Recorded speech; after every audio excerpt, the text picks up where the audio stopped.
Monsieur le ministre, yaa ngi nekk en face des jeunes muy ay seigneur de Gaulle, des jeunes dévoués engagés, jeunes yu am fulla, jeunes yu am fayda, jeunes yoo xam ne jàpp lañ gën a mën bàyyi mais bu ñu bàyyee di ñu jàpp mooy ñii te monsieur le ministre ASC bi jàpp na la ba faw. Monsieur le ministre, vous avez accepté de parrainer et de présider cette cérémonie, mais parce que vous avez une lecture positive de notre mission et nous vous en remercions, mais surtout de cette marque de reconnaissance envers cet ASC bi nga xam ne nag mine de rien mooy ASC bi ëpp trophée ci département de Keur Massar ñu jël leen ko 17 fois zonal. Je lance un appel à cette jeunesse d'être très consciente.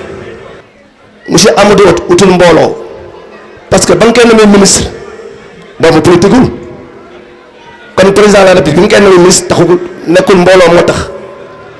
Cela veut dire que du mbooloo la que président de tenir ci gouvernement du Sénégal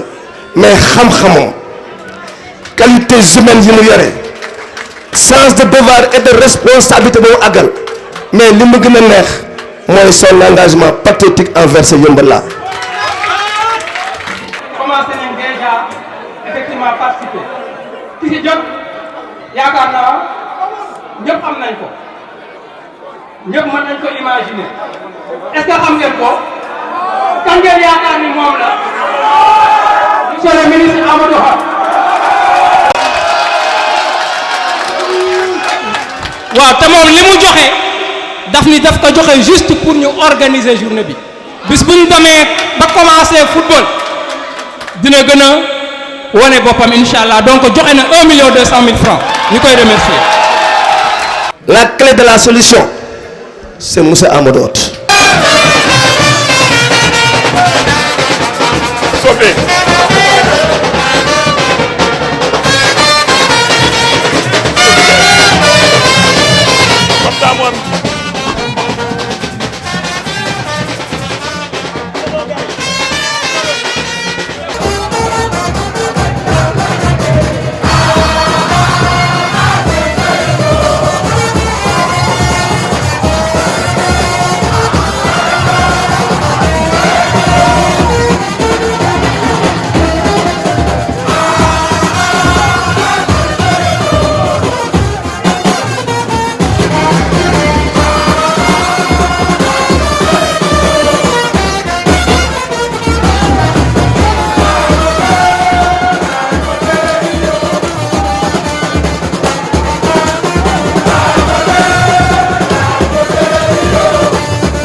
Président Seydina nee na ñu déggoo ñu bennoo ñu bokk yaakaar wuti ndam li d'abord le 31 juillet ba pare nag le 31 août dem wuti ndam li andi ko fii ci Yeumbeul inshallah. mais nag may leen ma comme man nag ministre Yeumbeul laa mais ministre département aussi te président ODCAV mu ngi fii dama ci yokku ñu déggoo ñu sanc ñu ànd juboo ñu bennoo bokk yaakaar wuti ndam li ci Sénégal inshallah.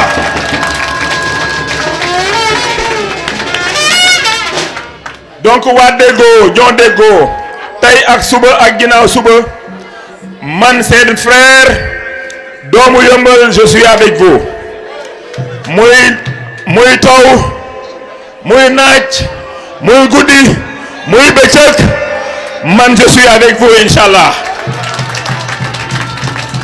te organisation bii ñu def tey ñun waa Deggo animation bin fi def mobilisation bin fi def énergie bin fi àndal engagement bin fi àndal su ko sunu équipe bii defee ci terrain bi incha allah ti din ko def ñu wuti ndam li am ko incha allah. fi may terminer rek mooy ne ku ràcc jëmale sa kanam waa Yëmbal waa Kër Massar am na ministre Amadou Hott muy doomu Yëmbal doomu Kër Massar ñu jëm nag ci ay élections yu am solo est-ce que ministre boobu di doomu Yëmbal doomu Kër Massar di indi ci Kër Massar di indi ci Yëmbal di jàppale waa Deggo dañ koy dooleel ci élection yi wala dañ koy tuutil ci élection yi dooleel ci élection yi dooleel ci élection yi ay